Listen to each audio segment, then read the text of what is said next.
Welcome to the end of year holiday special episode of the Harder to Breathe podcast. I'm your host, Ryan Dusick. I was the founding drummer of Maroon 5, but I'm now a registered therapist, author, and mental health advocate. With me, as always, to my left is the Duck, Brian Maillard. How you doing, Duck? We made it, buddy. We reached our arbitrary celebratory date that we decided on a week and a half ago. I'm really proud of us. Yeah, I'm doing good. I'm excited. We pulled out all the stops for our last show of the year. You look sharp. Thank you. You as well. Yeah, I had to get in front of the old internet and remember how to tie a bow tie today, but I figured. You actually know how to really tie a bow tie. I mean, like I said, the internet helped, but I learned how to do it some years ago, and I think I did pretty well. I'd love to hear the context in which you learned how to tie a bow tie. Is there a story there? It's like every other thing in this world. It was an audition or something where it was like, oh, that's everything in this world. Anything I know how to do or like how to wear a certain way is because of an audition. It isn't anything I actually do in my life. Do you put that on your resume? Can tie a bow tie? At this point, it's probably a rare skill to have since most, people just wear a clip on. But you're supposed to put in your... That you can drive and stick shift and all that stuff. Ride a horse. Yeah. I used to have something on my resume years ago said egg impressions, which was a bit that I stole from, remember the Kentucky Fried Movie? Oh, yeah. I saw a guy do that like on a late night show. And so when I was like 21, I was like, I'm going to put this on my resume. Basically, I would like ball up like this and then I crack it and on the floor. And I would do it sometimes like in the room, like the producer would be like, what's an egg impression? I'd be like, well, let me show you. And then I started getting older and it really started to hurt. Like, cause you have to like flop yourself out and then you do the last joke is that you like hit and then you flip over and land on your back. And I used to get like really hurt doing it. So I took it off my resume for safety reasons.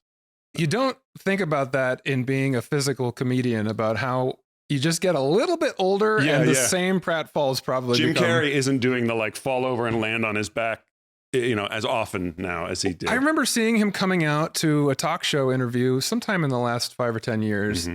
And he was being Jim Carrey, zany and wonderful. But I noticed like he had lost a step a little, you know what I mean? We all lose a step. And it was like, bit. Oh no, not Jim Carrey. I know. If it can happen to him, it can happen to all of us. So yeah. So the egg impressions are off my resume, but the can tie a bow tie might go on.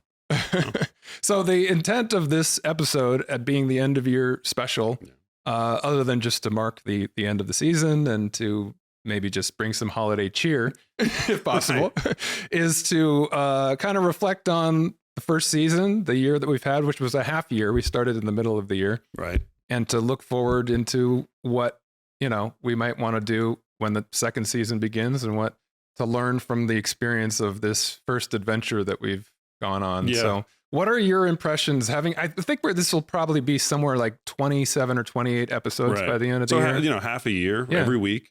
A lot of it is what I hoped it would be, in terms of, and a lot of that is thanks to you because you have this beautiful space, you have this know-how of audio and video production, things like that.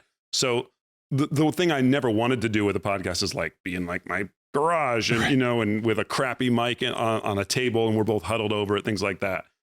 The thing that I didn't expect, and I think anybody would say this is how much work it was going to be for like a thing that we're just going to do on the side. Like, this is a full-time job. Yeah. And you have borne such a heavy load of that. I try to take as much of it off your shoulders as I can, but there's only so much I can do with you having this great place. But I've enjoyed the arc of us learning how to do it. I feel like if we go back and we listen to our early episodes, we cringe a little bit just from our point of view. Our guests were always great, but just us not knowing when to interject, how to kind of steer the conversation in the ways that this podcast, what it was initially set up to be. Well, in our defense, there were some technical issues to work through that we wouldn't have known until we knew them. Right. That made that more of a challenge. I mean, there's always a learning curve with any new project or any undertaking you undertake. Sure. But also just like doing the ones online, we'd have a delay and that would just really disrupt the flow sometimes. We both upgraded our internet provider significantly over the last year. Shout out to, well, I'm not going to give, unless they're going to give us free service in the future. But that actually helped a lot. It did. Because I think that the ones that we've done in person have a natural sort of flow to them. Mm-hmm. You and I have been friends for a long time. We have a natural rapport that I think was there from day one. Yeah. The first one that we did, just the two of us, I think we both knew it like 10, 15 minutes in. We're like, No, this is almost good. feels like it's kind of a finished product. Yeah. It feels like it's been edited already because there were no real gaps Right. and we were just like feeding off of each And other. our first in a good way. episode, not to pull back the curtain, but Yeah. our first episode wasn't like a ready to go to air episode. It was like, let's just try it out and see how this goes. It was like an audition for me almost. Right. And I was like, well, I know this is my world. I can audition with the best of them, you know? So yeah, like I like the fact that we got 10 or 15 minutes in. We're like, oh, this works.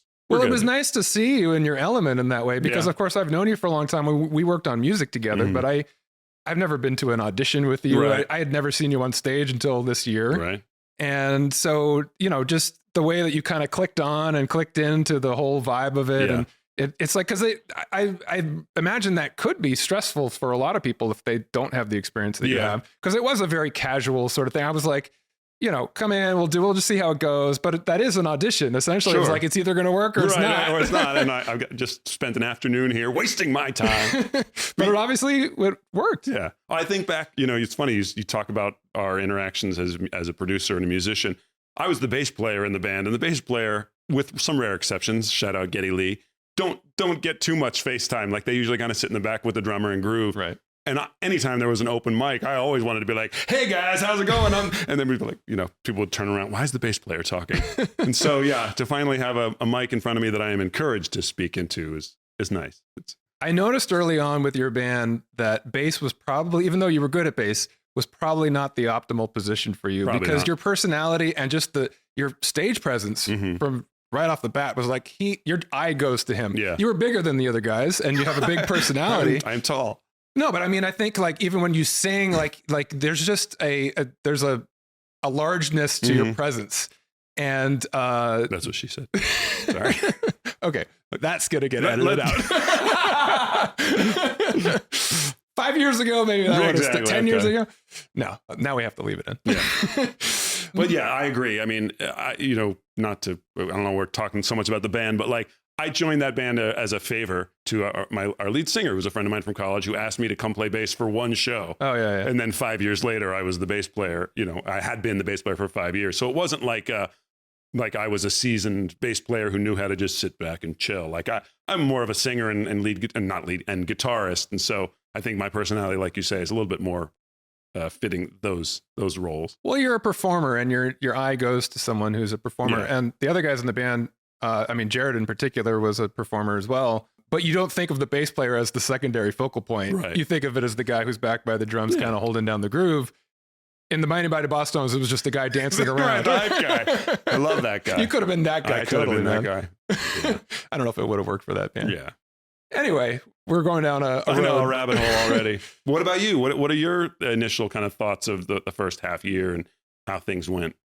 It's been an adventure. I think that it's been mostly positive. I would be honest to say that towards the end of this year, as the reality of like, okay, this is becoming a bit of a grind, Mhm. even in the best sense, in terms of like, it's a lot of hard work to try to create something great.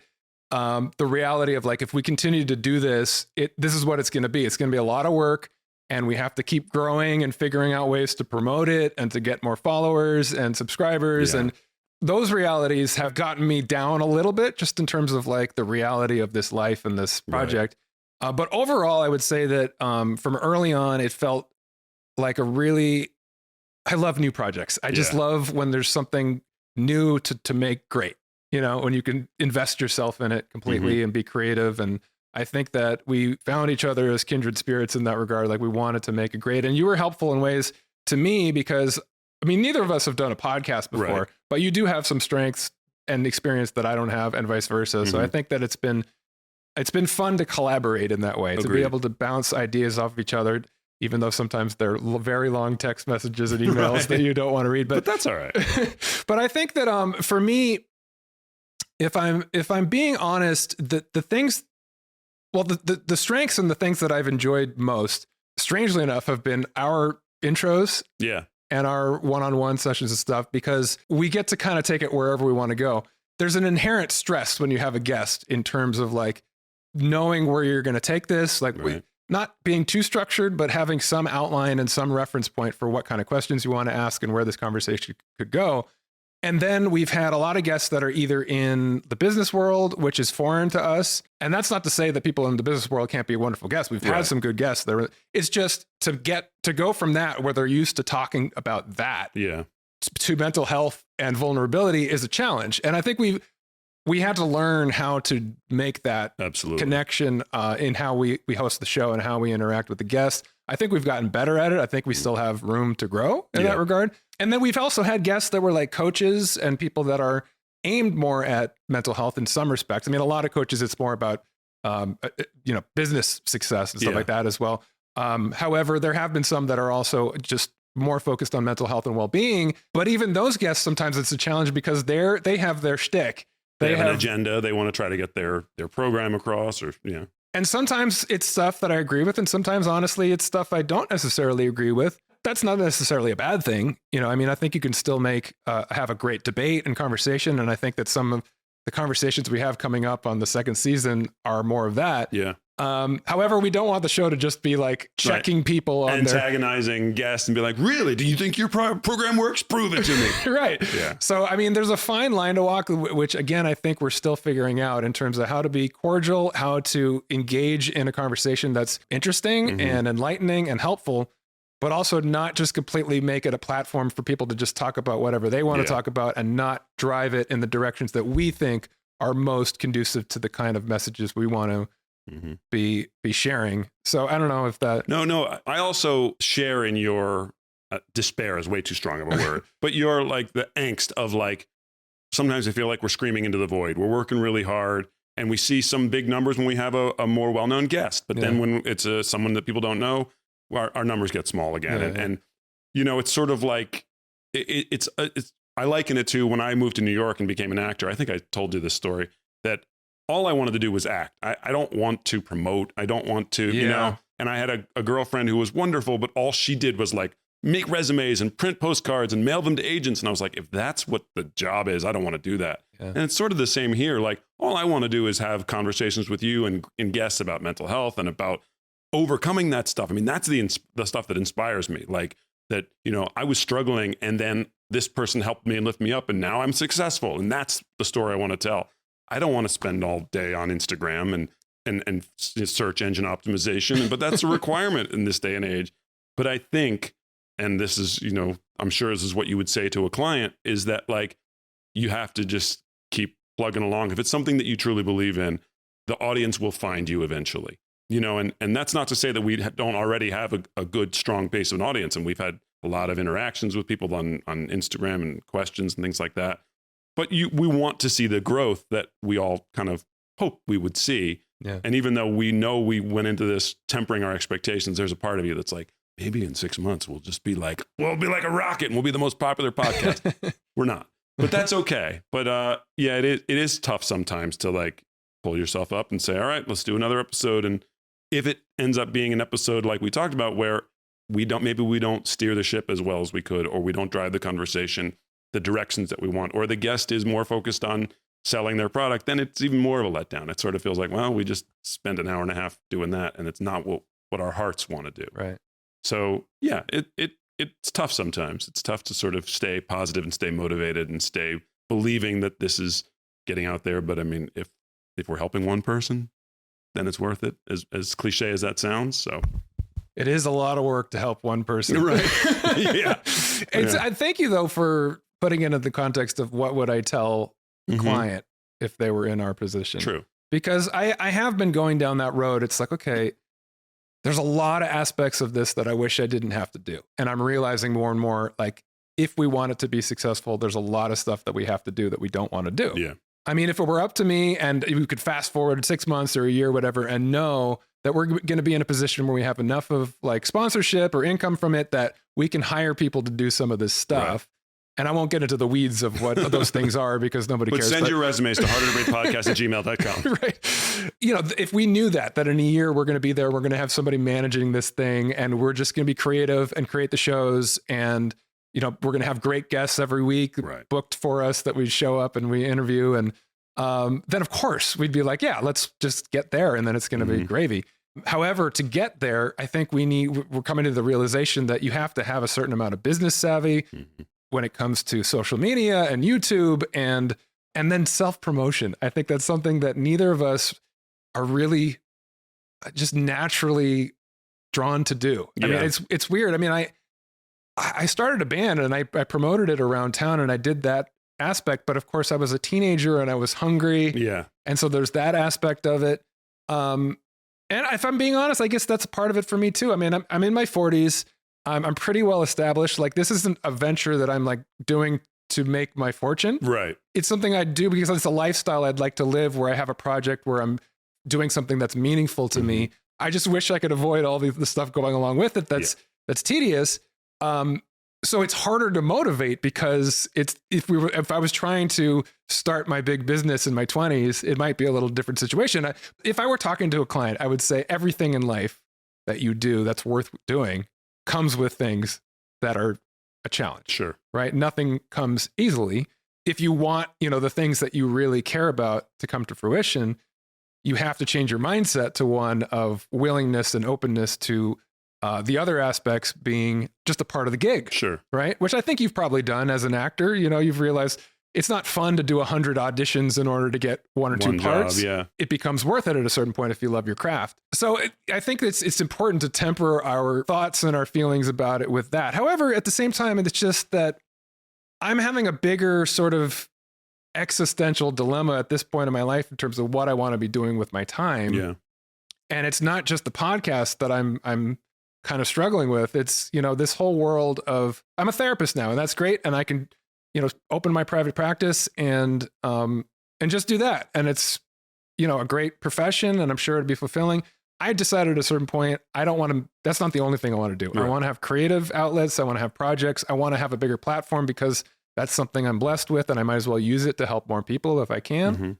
So I'm being ambitious. However, a lot of the things that I'm taking on, I'm realizing are a business that require 90% of it is understanding the business and what people want and selling yourself to that audience. Not to mention that any one of those things, whether you're talking about the podcast, being a therapist, a speaker, those would all be viable to dedicate 100% of your time to. Right. And you're trying to split it evenly, Trying to do all of them at the same time is challenging at a high level. I think, we've had guests on the show that are speakers, and what I've learned from just hearing them talk about what they do and hearing them speak is that it's an expertise. There's a world that's very specific.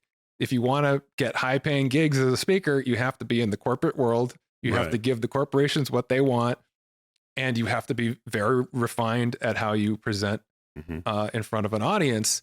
That could be 100% of your effort just to become that.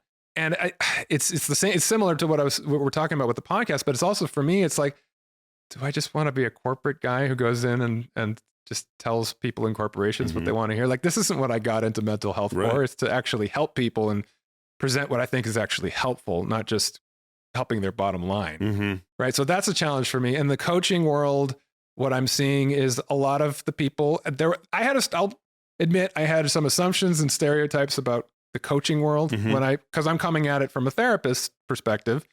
And I had some judgments about, like, these aren't people that have any actual training some of the time. They're not licensed in any field of mental health to be helping people. They may have some expertise in some particular business that they're helping people with, and that's fine. But my ignorant assumption was that a lot of these people are kind of just narcissistic people that think they know everything and want to take people's money to tell them how to live their lives. If you do want to be successful in that world, it's about finding that formula. Yeah. And it's about marketing yourself in a way that you can make a lot of money off of people that maybe don't have that much money to spend, but they're spending it anyway because you've convinced them. There's just a lot of like ethical things about it that, as a therapist and as a human being, have revealed themselves to me as like, do I really want to live that life? And so from that perspective of what I would say to my client, it's like, well, there's so much good I could do. There's a life that I could live that would be very fulfilling. And I do want to be ambitious. I do want to continue to take on new projects. But then I have to accept all this other stuff in terms of the game you have to play and the person you have to become and the way that you have to sell products and things. And I know that's the world we live in. I mean, that's the other thing I've just kind of come to realize is, like, I think I've been blessed in this way is in that I had success with the band, and I never did have to go out into that cutthroat world in terms of like most people in this world live at a certain point, come to the realization. It's like, if I want to get anywhere in this world, I have to be competitive. I have to figure out how to go out into this marketplace and create a business or do something. If you want to make a fortune, if you want to be successful on a higher level, it's such a fine line between it becoming all about that and it becoming something icky to me. There is a path where you can forego all that shit and still have that success. But if you liken it to, you know, the arts, the things, you know, it's like, it's very rare when there's an artist who outwardly rejects that kind of material, or, you know, what I think of like a Kurt Cobain, who, you know, for better or for worse, didn't want any of the success that he achieved. And it felt more sincere, but ultimately was led to his demise because it was too much for him. Right. You know, and there are actors that I think of that don't do press junkets and aren't on Instagram, and they look like a slob, and all they care about is the work, and that's awesome. But that's 1 in a million. Yeah. The majority of us have to play the game to a certain extent, you know. And I'm sure that there are, you know, I Anthony Bourdain or something is something that comes to mind. You know, like someone who just like, I'm going to do my thing. I think back to one of our first interviews with the Grill Dads, where they talked about, you know, they got a show on the Food Network very early on, and they were like, we hit it, we reached it. And right away they realized it wasn't what they wanted to do, because it was like the bullshit that wasn't about the food, and it wasn't about the relationships. It was about being on the Food Network. Right. And they immediately rejected it and went their own way and are more happy and successful because of it. But I don't think there's a shame, and I don't think that there's a right or wrong way to do it. If it takes you buying into that corporate culture to a certain extent to then leave it later and only do the things that are fulfilling, that's admirable and noble, and there's no shade for that. If you happen to break through, or we happen to break through with this podcast and have some sort of grassroots success that allows us and you to bypass all that crap, great. Right. But there's no right or wrong way to, I mean, we've said it a million times on this. There's no right or wrong path. It's just the path, and you follow it wherever it goes. Sometimes you can steer the car a little bit, but a lot of times you're just sort of, you got to hang on and take it wherever it leads you, and just be grateful for what you are achieving, you know? I don't know. Yeah. And I think that there's also still just a lot of room for us to grow in our craft and what we do. It's exciting when I recognize that like our craft is improving, and it's like, we just had an interview where we're like, wow, that was really just flowing, and we got a lot out of. And we both know it right away. As soon as we click stop, we're like, that was good. Like, ooh, that was good. You can feel it. Yeah. You know? Yeah. And so I think like getting to a place where the kind of guests that we're inviting on the show are more consistently the kind of people that we think are going to make really great episodes that are consistent with what we want to be putting out in the world. The way that we streamline that process of just like, we want to get to a place where where guests know what they're signing up for, and we make it very clear to them, like, this isn't just another platform for people to come and sell their book or their coaching program. It's fine to do that at the end and say, here's my book, whatever. That's great. And we're happy to have people endorse their products.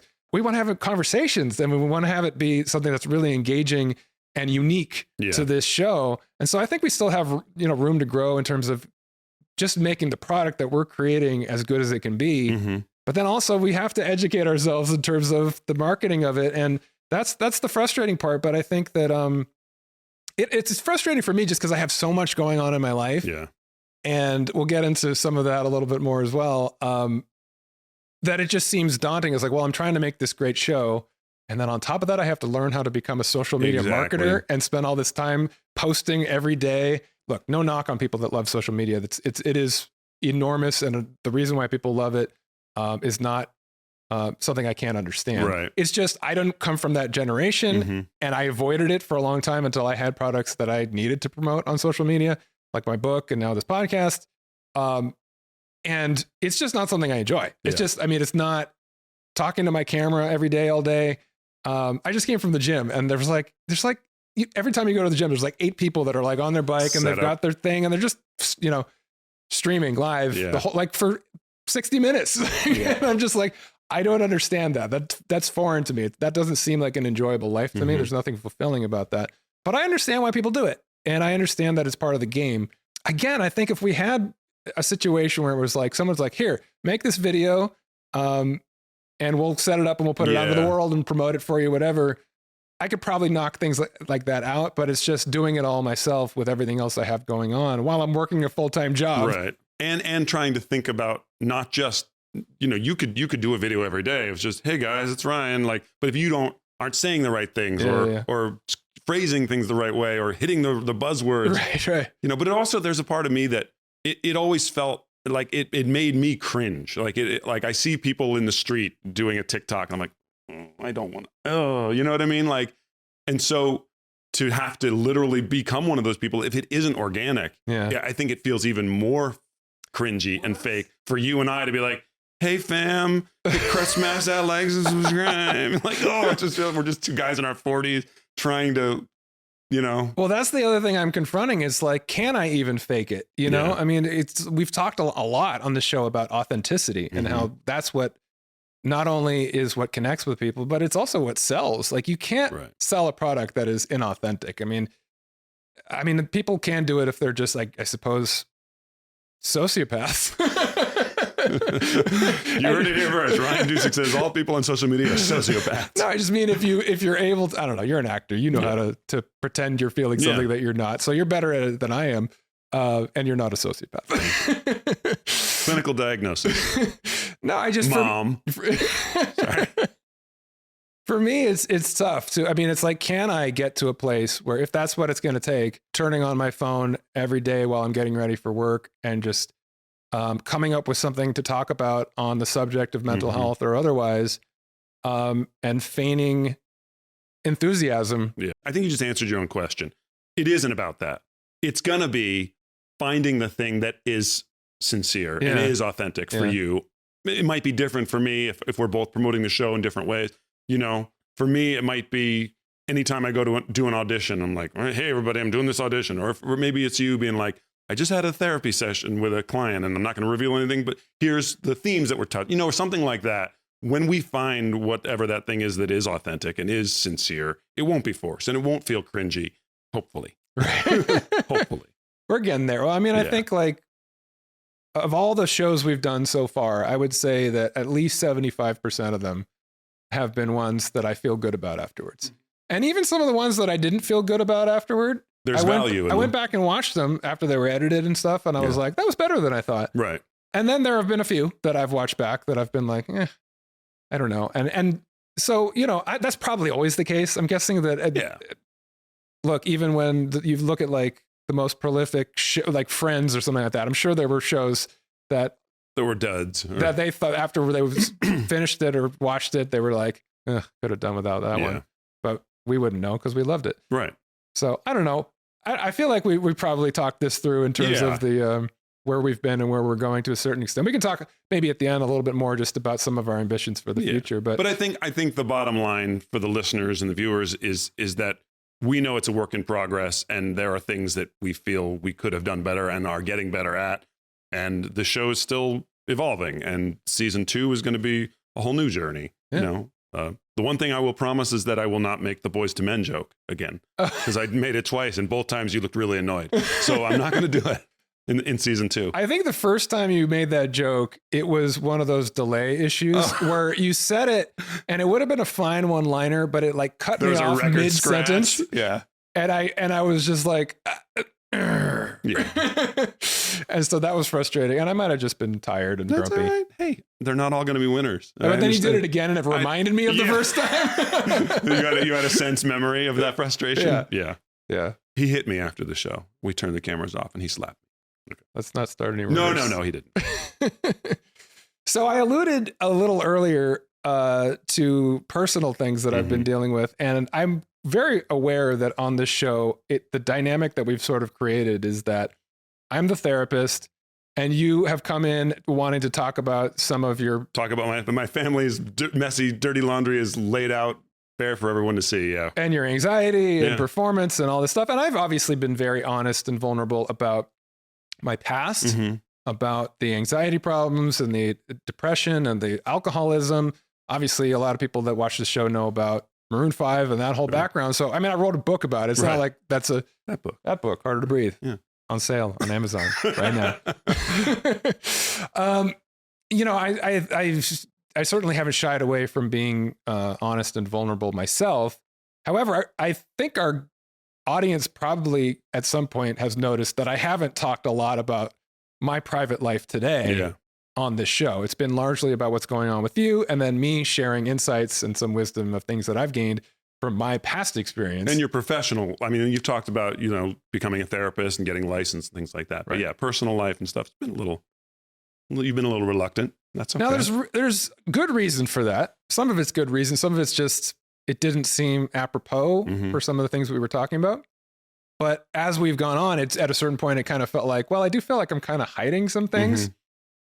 And I've wished that I could share more of it, both just for authenticity's sake and being vulnerable. But also it's like stuff that I'd like to get off my chest. It's like, I feel like I'm not talking about some big things in my life. Now, the good reasons why that has been the case, other than just me deciding for myself it wasn't apropos, is that some of this has to do with my family. And my family's pretty private. My mom in particular, and my dad is very protective.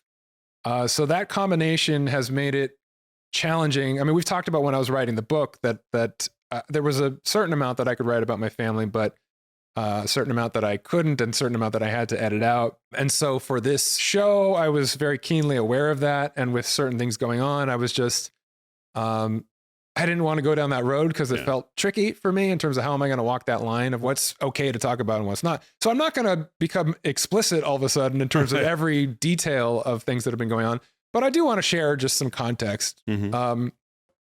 I would say, looking back, and now that I'm kind of talking it out in this public forum, I'm happy with the extent to which I've been able to walk through some things that have been challenging and stressful. And I obviously haven't succumbed to old tendencies, old patterns in terms of addiction. There have been moments when my anxiety has spiked. There have been moments when I've felt obviously a heavy mood. I wouldn't go so far as to say depressed, because I've never really had, I think, what you would call clinical depression. It's just the darkness in me that I've talked about doesn't really manifest in that way. Like I can't get out of bed, I can't eat, that kind of thing. It's more just, I get real kind of cynical. I think that's the best way to describe it. Just kind of like dark feelings and thoughts about life. My dad had a hip surgery, hip replacement a few months back. That was the moment when things ramped up the most in terms of my necessity to be over there a lot. And because my dad couldn't get around, so he couldn't do the kind of things around the house. And I was essentially living there for a couple of weeks. And your brother lives out of town. So, my brother lives 2,000 miles away. So it was, my brother actually came in town the week after I was there, and it did help out. So thanks to Josh. Shout out, Josh. But it was, I think that when I was there, it was just kind of like, this is what I need to do. And I did cancel a lot of my appointments for those 2 weeks. And I did some of them from their guest house on my laptop. And, but it was just, my dad has a big garden with a lot of plants, and I had to move pots around and water plants. And then I had to go in and help my dad take off his socks and put on fresh socks because he couldn't reach them. And then I had to help my mom, with stuff. And so it was just like, I'm actually impressed with myself not having been a caretaker ever before, that I did kind of click into that role and it wasn't overwhelming for me. However, as things went on and I would want to be over there, but I also have my own life to live.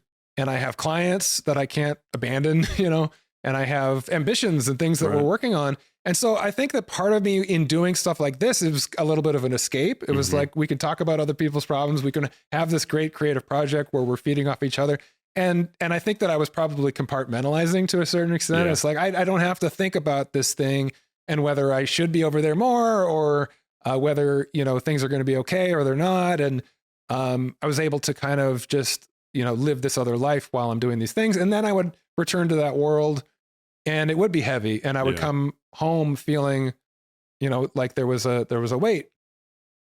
Again, still, with all of that, I think that it's a testament to the work that I've done and the recovery that I have been able to navigate it. I have to give myself some compassion and grace, because I think before having this conversation and thinking about talking about this, I was thinking to myself, like, well, I'm supposed to be the authority on this show. I'm the therapist. I'm the person giving people advice on setting boundaries and on how to navigate your own stress level and, life balance and things like that. And am I doing that good a job of that? And if I talk about this vulnerably, are people going to think, well, who's this person? Right. He must not be an authority on this if he can't handle it in his own life. But the reality is that we all have stuff like this at some point in life. And even the people who have everything together, at some point, life hands you challenges. And as I'm kind of saying it out loud, verbalizing it, I'm realizing this would be a lot for anyone, right? No matter how much you're really working on self-care, no matter how much you're walking the walk as well as talking the talk of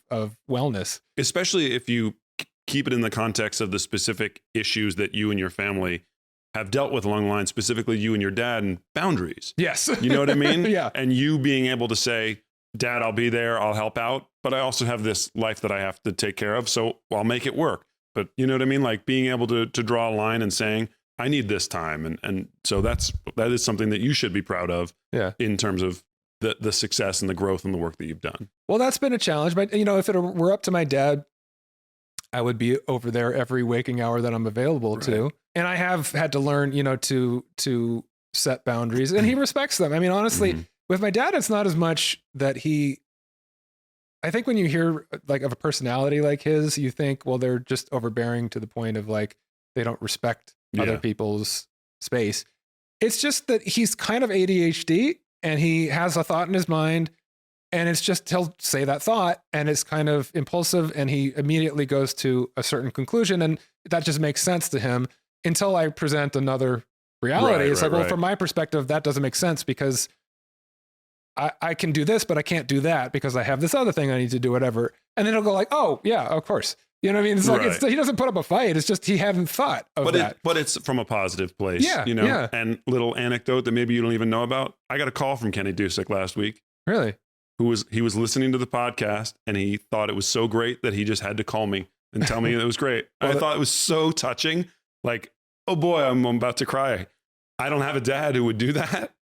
And he was at Costco and he was like, I got to call Duck and tell him how great the podcast was. I don't even know what episode he was listening to. He was just like, it was a great moment, and I just wanted to call you. Hey, put that stuff in my car, would you? No. I mean, and I would be like, Kenny, I got to go.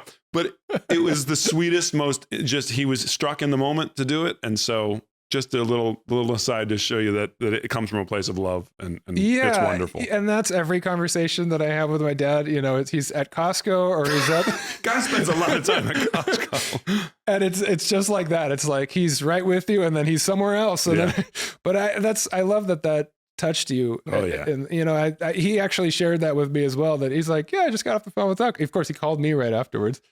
Because then he called me afterwards, like, I just called Ryan to tell him that I called you. It just went on all day.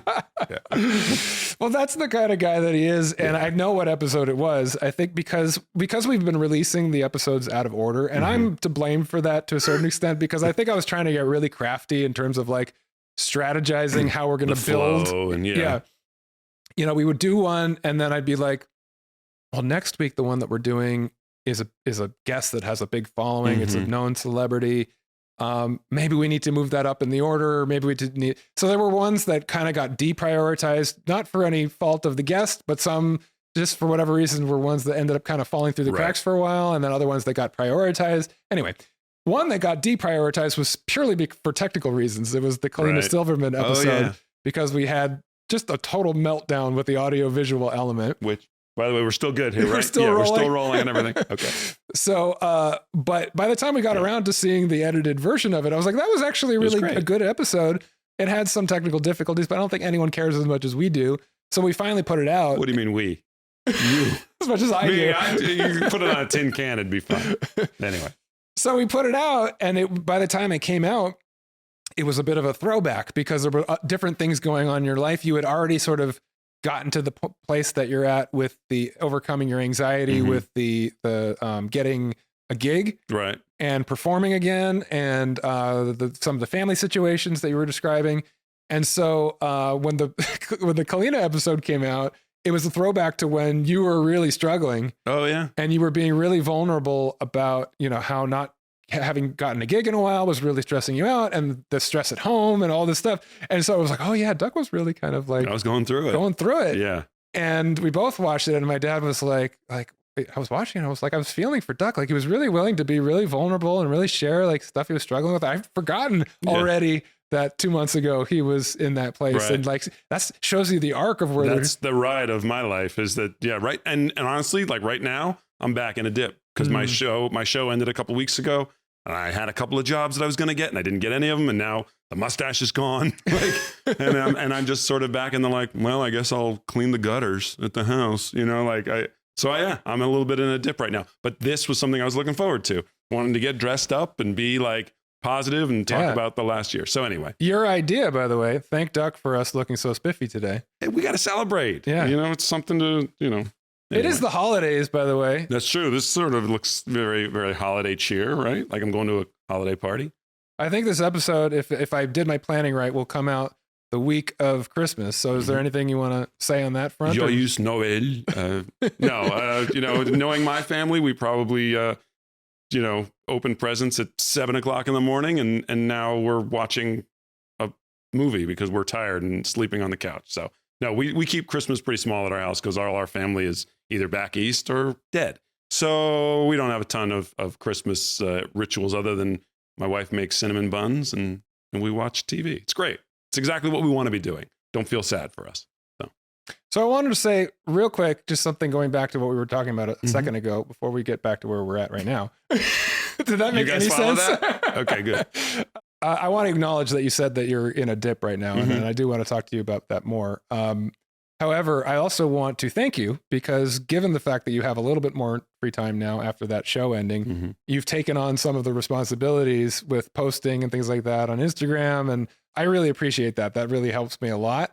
You guys don't hear these conversations behind the scenes. So I think it's, for me, I've been kind of like thinking I can do it all myself, which is my tendency. That's another thing that I probably still need to work on. There's a bit of a type A personality in me in terms of just like, well, if you want something done right, you got to do it yourself. And I'm recognizing like sooner or later, that's going to have to go out the window. Like with everything that I'm taking on and with everything, some of the things I've already mentioned in my personal life, it's going to lead to burnout if I can't hand some things off to other people. And so your willingness to step up in that regard, if you want to learn about search engine optimization, I've already started my online journey. It's not just willingness, it's eagerness because again, we talk about feelings. I feel like you are doing 90% of the heavy lifting on this show, and all I do is show up and make boys to men jokes. You know what I mean? Like, so I want to do as much as I can, even little things like I upgraded my home studio so my sound and picture would look as good as yours. Like I wanted to match that. And, so doing this, the internet, or the social media stuff, like I said, neither of us are good at it. So I might as well take that off your plate as much as I can. So it's not a burden for me. Like I said, it makes me feel like at least I'm contributing a little bit more. So. Well, thank you again. I appreciate that. So now let's go back to where we were before. The thing that was before the other thing that was one. Okay. So we were talking about Christmas. Yeah. And that brings me to another personal item that I'm going to share today, which I haven't talked about on the show. Because normally I'd be hosting Christmas every year at this house. Yeah. I honestly, as we record this right now, I don't know if that's going to happen this year. And if it does, it certainly will be very different than it has been in previous years. And the reason for that is because my partner of many years, Sean, and I have separated. You know this. I'm just saying this to the audience. I'm supposed to act surprised here, but I know that. Yeah. I imagine that there are a few people that are diehard fans of this show that have read my book and that were invested in the love story between me and Sean in the book and might be disappointed to hear that news. And that may be part of the reason why I haven't really discussed that. It's relatively new, but I think I made a rule in my mind. Sean's also a private person and she didn't want to be in the book at all at first. And I had to kind of twist her arm and to a point where it was comfortable because we had a long, rocky road at times in our life. I mean, we went through all those years of me on the road and and then breaking up and getting back together and all this stuff. And I'm not going to say too much about her because I want to respect her privacy. But just for me, in terms of what I'm going through at this point, there was just a recognition that where we're at, we've been growing apart. And so we finally separated after some discussion and some just coming to grips with where we were at. And that was another thing that was kind of just always in the back of my mind, that I was compartmentalizing, kind of knowing that it was something that needed to be addressed sooner or later. But again, whether I was in session with clients, doing episodes of this show with you, working on other aspects of my career and developing things, there was that element of escape from the things that were really things that needed to be addressed sooner or later. So I'm in a good place with that right now, to be honest. Like I think it's sad. It's definitely sad, to think about somebody that you have a long history with and it not working out, and having to figure out what does life look like without this person around every day. At the same time, I'm in a place in my life right now where I'm more open than I've ever been. I mean, the idea of living alone always kind of scared me. I think most people that have known me most of my life would say that I've never really been alone. Right. I mean, there were times when Sean and I broke up a couple times that I was living alone, and but the windows between girlfriends and things in my past were very short. Yeah. And so I was kind of a serial monogamist, and I'm just kind of right now enjoying kind of stretching out and just feeling the space around me as I start new ventures professionally in my life. Just imagining my life is whatever I want to make of it in every way now. And I don't know what that means at all. I don't have any of it figured out yet. And so that's kind of a vulnerable space, but at the same time, every single day is just kind of whatever I want to make it. At this point, there's nothing really other than my responsibilities to my family and to my cats. Right. Hey, it's an important job. And the commitments that I'm making now and professionally and that I'm taking on willingly.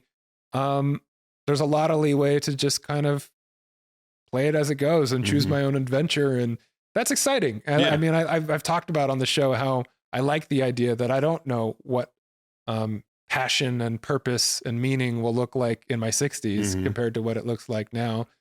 And a lot of that stuff is very open for me now. So I'm sure we'll get some comments on this from some people that didn't know this news. But that's it. That's kind of just another biggie that I haven't really shared. But I'm going to go to a place that I know your brain is going, and I'm going to absolve you of some of that stress. I'm sure there is a huge part of you, both as a therapist and just as a person who's been in a relationship for a really long time, that feels a responsibility to make things work when they maybe clearly aren't, maybe when the writing's on the wall.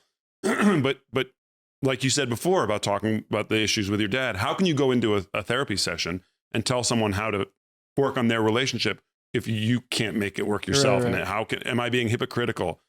And the reality is that doctors get cancer. Dentists have cavities, therapists have relationship issues. Like it's not, you don't suddenly have a superpower that makes you immune to those same issues.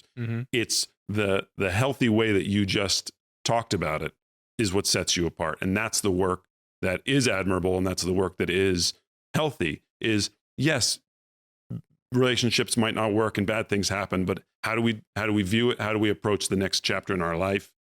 How do you use your experience to help your next client who's going through a relationship issue? So, like I said, I absolve you of that. I have that power, but also, like I said, to just alleviate some of that stress of, you don't owe our podcast listeners anything in terms of talking about things more than you're comfortable. Certainly not talking about your family or your partner, because they didn't choose to be on our show. You know what I mean? And so I think it makes it all the more poignant, all the more meaningful, all the more honest. And I think our listeners will appreciate that you are willing to go there and talk about it.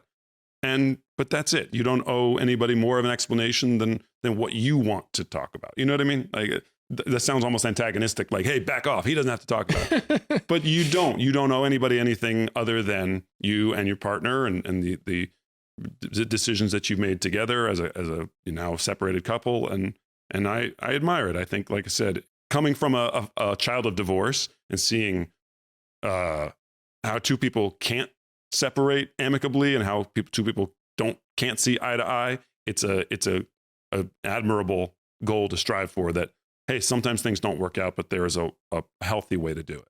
So yeah, there was so much about our relationship that was healthy, and a lot of it was a testament to my recovery, the things she's worked on in her recoveries from various things. I won't get into. Yeah. And also the work that I've done as a therapist, because it's like, this is something that happens as a therapist when you're giving people feedback and advice on their struggles and their challenges. Mm-hmm.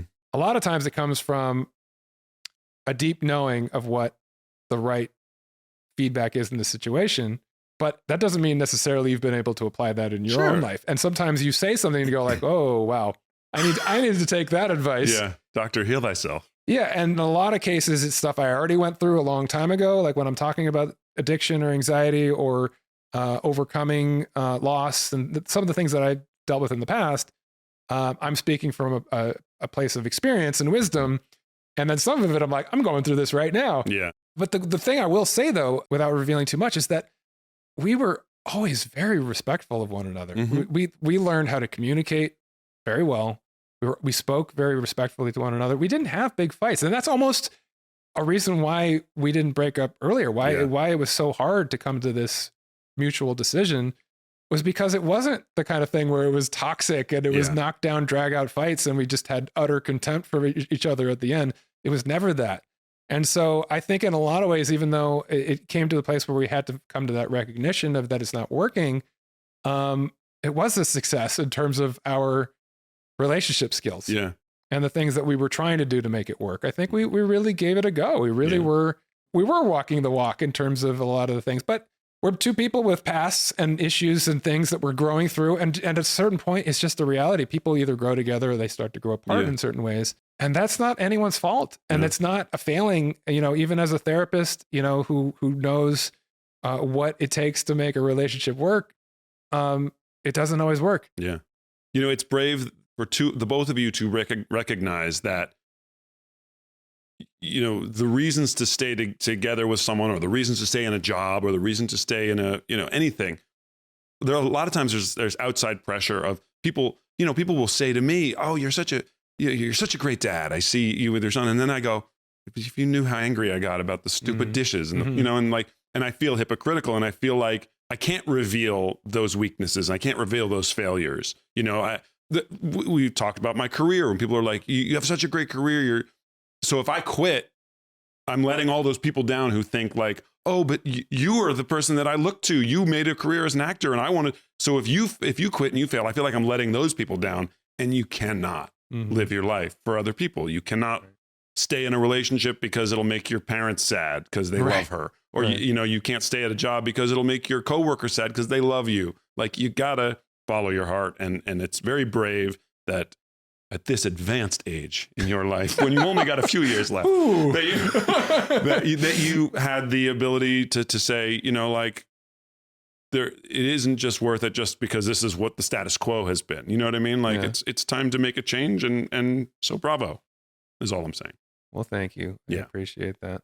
Well, here we are. We've covered a lot in this discussion, and we're coming to the end of the year. It is the holidays, and we already have some episodes in the can for season 2. I don't know when. We don't have a release date for that yet, but maybe we'll tack it on to the end of this before it publishes. Right. I don't know. What are you feeling as this year comes to a close? What have you reflected on that you are carrying into the next year? Do you have resolutions? Yeah. I wouldn't say I have resolutions. I've never been a resolution guy. However, this podcast has affected me profoundly in that, like you say, when you're in a therapy session and you go, "Ooh, the thing I just said, I better apply it to my own life." I 100% have started to be like, why am I reacting like this? What's a better way to do this? Why am I, if I'm unhappy with this part of my life, make a change. And so stupid stuff. I'm down 10 pounds. Like, not that I was overweight. I never worried about it, but I've just little choices like eating healthier or choosing not to eat at 12:30 at night, things like that. but also in my relationships and being more forgiving of myself for feeling down or feeling judgmental about myself, and not beating myself over the head about failure and things like that. Not that I was ever like that, but I have absolutely taken the messages that we talk about on this podcast and that our guests have said to us to heart. And so 2025 to me, if we just continue on this trajectory, I can't imagine where I'll be in December 2025. Like maybe we'll hear some more inspirational stuff and we'll learn some new things, and maybe I'll, make some life-altering decisions. But I've absolutely been inspired by it, which is nice, because I haven't been inspired artistically, spiritually in a long time. I'm not a guy that I'm not religious. I'm not even really spiritual, but doing the musical that I did and doing this show and kind of connecting with my family in new ways based on some suggestions from you and stuff have made me feel hopeful, have made me feel holistically more centered. Like I still fly off the handle. My wife and I, we just had a big talk about it the other night. We both got really mad at my son. I can tell this story because it was 2 months ago. He was sucking on a water bottle for like 20 minutes, and then his lip got all swollen, and he was like, and we were like, that was the dumbest thing. Who would do? And we got so mad at him. And then afterwards, we were both like, why did we get so mad? Like, and my wife was like, it's because, she has hangups about his beautiful face, and she wants his beautiful face. And I just get mad about him making dumb choices like an 11-year-old would, And so we both took the time to kind of step back and be like, why did we do that? We got to be better at that. And we resolve that night to be better. And so whether we follow through, who knows? But I absolutely see the result of, I can only attribute it to this show, because we do. I talk about things in a therapeutic way that I hadn't done for 20 years. And so I am inspired by this show. I am still 100% dedicated to it, even though we sometimes feel like we're screaming into the void, but I feel like even if it's just for me, we're helping somebody. So that is a great way to look at it. And it is. It's like free therapy. Mm-hmm. And now that I'm sharing a bit more of my private life, it's a bit like therapy for me as well now. I hope I can give you half the insight you've given to me. Well, I mean, look, 90% of therapy is having just an empathic person to reflect back to you. I thought you were going to be like 90% of therapy is just bullshitting. I don't know, just make it up. No, okay. I'm glad you didn't say that. You have the temperament of a good therapist without training, because you are a compassionate, empathic person, mm-hmm. and you're a good listener, Doug. Thank you. I'm a student of the human character and human condition, Yeah. So I watch and I listen. Sometimes I talk too much, but I still listen, and I like to think that I can sort of reflect that back. I like what you said about the show, and just trying to remember, like, this is fun and this mm-hmm. is helpful, even if it never achieves what we hope it will. Hope it achieves. Yeah.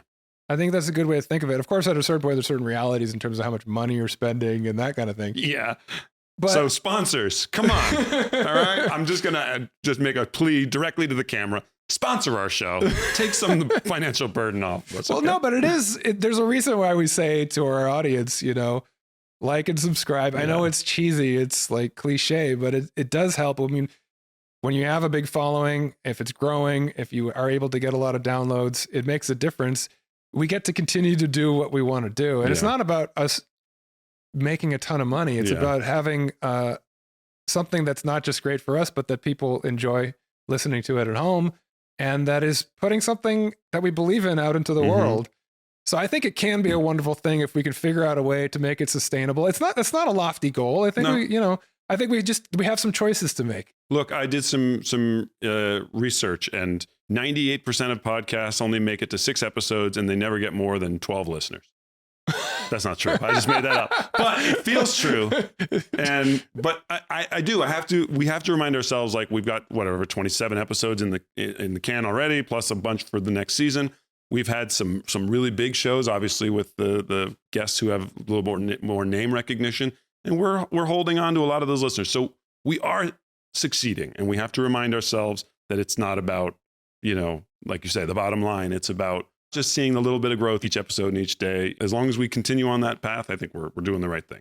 I think also when you're really hopeful and optimistic, as we were when we had a couple spikes, Yeah. because we had a guest on like Sarah Bareilles or Brent Smith or a few others that have big followings and are known names. It's like, oh, it's just going to keep going like that. And then when you kind of return back to earth and you have that deflating feeling of like, oh, it's not going how I thought it was going to go. And then you realize, oh, there's more I have to do to make this work. And I think this is true. This is not just podcasts. This is any venture you take on in life that has ups and downs, which is all of them. Yeah. You feel defeated at a certain point. And so the idea of like, oh, well, now I have to go back to the drawing board and I have to like learn a new skill, or it's like the thing I was doing isn't working anymore. So I have to find a different way to do it. There's that initial defensiveness. I'm certainly just speaking for me. I don't know if I could speak for you or for everyone, but where it's like, well, I don't want to do that. I don't want to have to do that. It's like, I want it to work the way I thought it was going to work. And it's like, is it even worth it? Should I? And that's like, that's just a younger version of me that comes out where I'm like, well, maybe I don't care about social media. Maybe I don't care about, search engine optimization on YouTube or whatever. Like, and it's like, the reality is, no, I wish I didn't have to do those things, but it's also just like, oh, I'm realizing how important those things are. And I don't know about it. I don't know that stuff. That's not a skill set that I have. And I'm like, I guess I'm going to have to learn at least to some extent, or I'm going to have to consider investing more in this and somebody who does know those things. It can help me with it. And so there's a process I have to go through where at first it's like that, no, I don't want to do that. Yeah. And then it's like, well, I guess I have to do that. And then finally, like, maybe I can get to the mindset. It's like, well, I'm going to take a good attitude with this. Like there's a way to do this that can be a process that's fulfilling. And that's growth. That's maturity. That's realizing that you have to take the good with the bad. Yeah. Like we talked about at the beginning. So that's that for the podcast. For me, in terms of other stuff in the new year and any resolutions, I am also getting close. And I think it will be in January, February that I'll be taking the licensing exam, which is like, I don't even know. I mean, the studying for that exam, I've already started studying and it's like so daunting. Yeah. It's a 4-hour exam, 150 questions in 4 hours. You have about 90 seconds per question. They're vignettes where there's no one answer that feels like right. You're going to go through the test feeling like you're failing. That's what they tell you. So it's like the most daunting test you've ever taken in your life. And studying, it's like there's so much information to try to maintain. Like what? Give an example. Like, is it like Johnny is sad and he? What's wrong with Johnny? Like, no. It's okay. So essentially, they're testing first and foremost that you understand the laws and ethics of being a therapist. That's the overarching thing. Is you're doing what you're supposed to do. That's first and foremost legal, and then higher aspiration, what's ethical.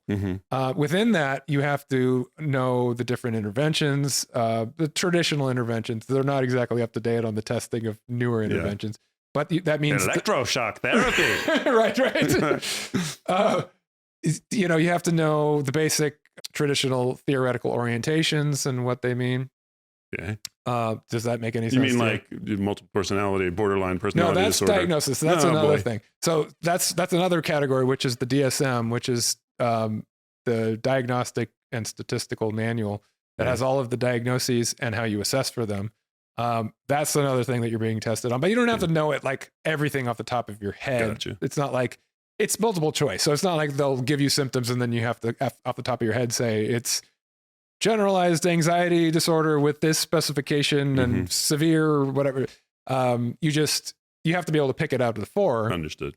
But it's never, it's confusing because most tests that you study for in your life, there's one right answer, right? If you memorize all the information, you're going to recognize it when you see it. There's going to be like 3 or 4 answers that are very similar and you're just trying to pick the one that's most right. Okay. And you're never going to be like, that's definitely the one. Yeah. So you're going to get 10 questions in out of 150 and go like, I don't know if I got any of those right because it could have been that one or this other one it was kind of 50-50 between those two.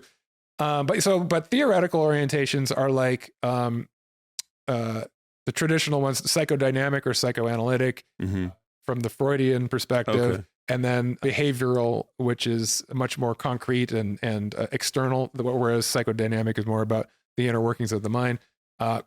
Cognitive behavioral, family systems theory. These are all just theories of the ways, they're models by which we look at the mind. And so like one might be a perspective that is very internal, one that's more external, one that's more about relationships like family systems, and so on and so on. From different theoretical perspectives, you would have a different approach to how you address the same issue.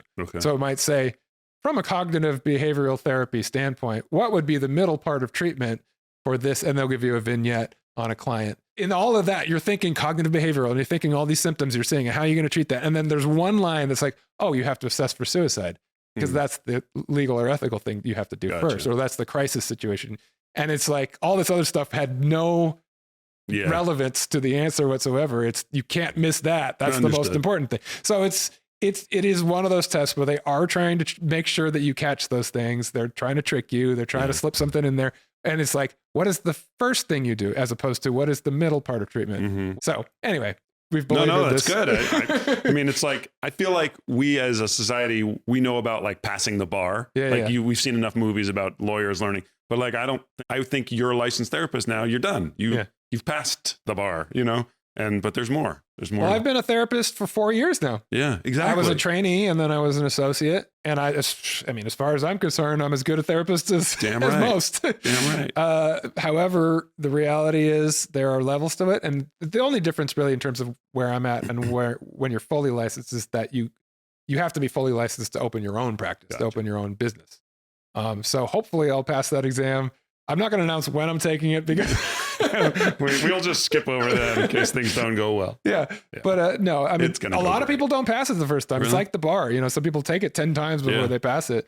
But once I do, which I will, damn right, then I can open my own private practice and all that. And so that's hopefully 2025. That's resolutions. And it's how is all the other stuff going to fit into that? It's how hard am I going to pursue the speaking career and the coaching as an adjunct to that and writing another book and to me, the podcast, though, is kind of the focal point of all of that, because if this becomes what we want it to become, all of those things become a lot easier. Because this is a public platform.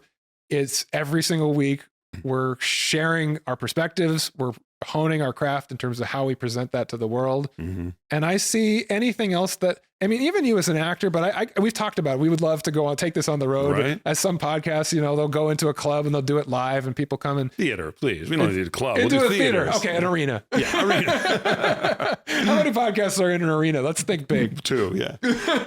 No, but I think for you and what you do in your craft, as much as, I mean, we do such different things in our professional lives, but this podcast can be a facilitator. It's the intersection of both of those worlds, it really is. It's entertainment, but it's also, the therapeutic. So, and it's the intersection of you and me. Wow. I couldn't put it better myself. So yeah, that's kind of what I'm looking at as new adventures. Yeah. And we would be remiss if we didn't at least give a shout out to those of you who have been with us from the beginning. We have some we didn't get too many. I asked for some questions a couple of episodes. We didn't really get too many questions, or if we did, you're so quick to respond on Instagram. So you probably answered them for people. We have some people who are always promoting the show or always commenting. We see you. We appreciate you. And if you're new to the show, we love having you here. Please stick around and like and subscribe and stay tuned for what we've got coming in 2025, because like we said, I think we're finding our stride. And it's only getting better each and every episode. So we appreciate you coming on the ride with us. And I also want to thank all the guests that we've had on this season. We've had a lot of really amazing guests, and for people to take the time to come on a show that is just developing, it's an honor to have a lot of these people on our show, and we're looking forward to who are going to be the great guests of next season. And some of them are lined up already, but we're that's another thing that is in the process of doing, is like networking, continuing to, because you got to expand that network and keep bringing in, bigger and better, personalities. Which is funny because you get people who are like, I got the perfect person for your show. And you're like, all right. And then they send it to you and you're like, what is this? Like, all right. I mean, maybe there's a connection. So it's fun to see sort of the way the tendrils go out and how far away from center can we get? And let's get weird. Well, look, I think a mindset of being open to all the possibilities and seeing, it's like, maybe we think we know where this show is going and maybe it's going somewhere we haven't even foreseen yet. Yeah. We're not, we haven't reached our final form yet. So this is it. This is the end of the year. Thank you guys for listening and watching. And we're going to be starting a new season, hopefully in January. We'll take a week or two off just to recharge the batteries. That's kind of the idea. Other than having a clear delineation between the seasons, I think it'd be nice for us to like just kind of disappear for a couple weeks. Exactly. Ryan's going to take me to Cabo. We're going to hit the Tommy Bahama store, and we'll take it from there. So we'll see you next season on the Hard to Breathe podcast. This has been a wonderful year. Thank you so much. And tune in. We'll let you know when the new one's coming out, and it'll be a new adventure. A new adventure. Rocking and rolling into 2025. I'm just going to hold this. No. See you next year on the Hard to Breathe podcast.